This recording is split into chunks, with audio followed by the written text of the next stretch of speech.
To begin this morning's Sunrise Smart Start, some breaking news overnight. An apartment building in the city's southwest quadrant has been deemed unlivable after a 2-alarm fire. We're showing you right now the scene at 72 Thurston Road in Rochester last night. Fire crews there told News 8 they found heavy fire and smoke conditions immediately upon arrival. And at one point, a Mayday call went out over the radio signaling a firefighter was in distress. He was treated at the hospital, taken there for smoke inhalation. No other injuries yet reported, though the occupants did make it out safely. Their homes are certainly under question, displaced there. The cause remains under investigation, so as we learn more, stay with News 8 on rochesterfirst.com. Justice has not been served is the message coming from the Culp family. The Gene Culp, the man who was killed by a drunk driver back in September. The case here comes a day after Jeff Eden was sentenced to up to 3 years in prison for hitting Culp while driving impaired. Now, according to police, Culp pulled his tractor trailer over on Lexington Avenue in Rochester, trying to fix a mechanical issue. That's when Eden hit Culp, pinning him between the trailer and Eden's car. Culp died on the scene. Now, Gene's brother, Chris Culp, says the family attended the sentencing and were not satisfied. Police say they've identified the worker killed in a manhole in Rochester over the weekend. 53-year-old Michael Davis from Brighton was working in that manhole in a parking lot on Lyle Avenue when police say that car hit him. According to RPD, the driver is cooperating with investigations and no charges have yet been filed. Turning back to court here, Kirk Ashton, the former Hilton principal serving 2 decades for child sex abuse, returned to court for an appeal hearing. Ashton was sentenced to 63 years in prison back in 2022, but state law means his prison term is automatically capped, maxed out at 20 years. Among the arguments made by the defense, a jury member fell asleep during the readbacks in the trial. Let's take a pause in our headlines to take another check of your sunrise commute. We want you to be ready as you get out the door for that traffic update. Here over the west side, things are picking up but moving along smoothly. No accidents to report across 390, 490 and 590, though we do have accidents on some of our side streets. Lake Avenue between Parkdale Terrace and Owen Street, and accident there. We also had one to report on South Avenue, Sanford Street, that intersection there. So if that's part of your commute, just keep that in mind. Give yourself some extra time. National Grid, which provides natural gas and electricity to more than 20,000 customers in Monroe County, they're asking the New York State Public Service Commission to approve a 15 to 20% price rate hike. Officials with the utility company claim that while you'll pay more upfront, there are benefits on the back end.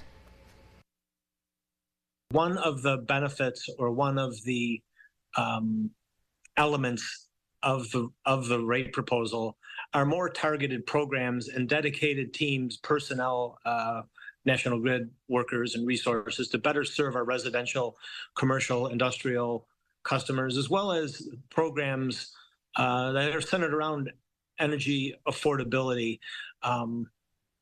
especially those that benefit disadvantaged communities. The proposal comes after RG&E and NYSEG were already approved by the Public Service Commission to increase their rates. Festival season is upon us, and tomorrow night you'll be able to enjoy the 2024 Fairport Canal Days, kicking off officially with a chicken barbecue. Ron Spitzer is at the canal right now previewing us on what to expect from this year's festival, the sights and the sounds. Ron.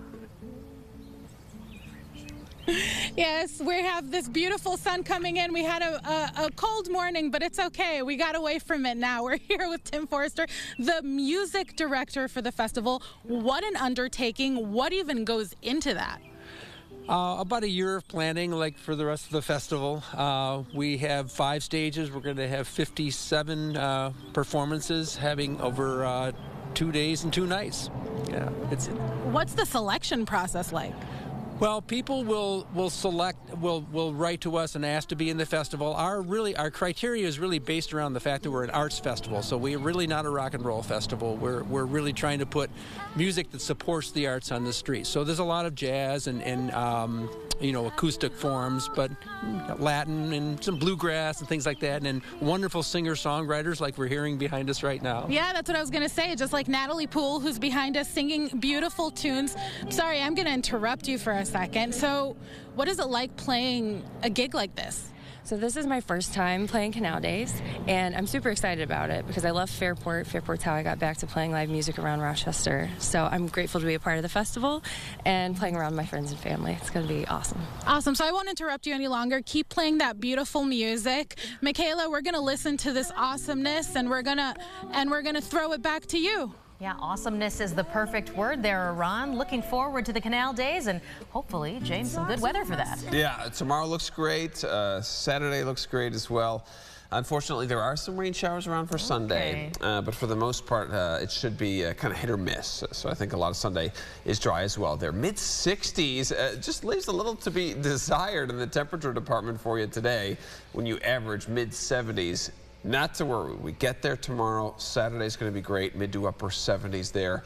And then, yeah, a couple of scattered, there's those rain showers for Sunday. But next week, we'll crank up the heat as we get back into the middle 80s. And the warmth rolls in just in time for June. Yes, that's right. June starts on Saturday.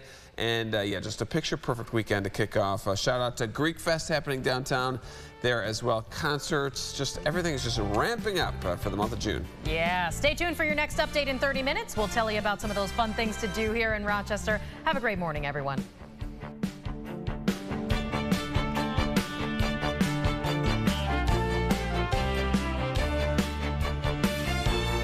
Follow News 8 wherever you are on RochesterFirst.com, Facebook, Twitter, and on our app for news and weather.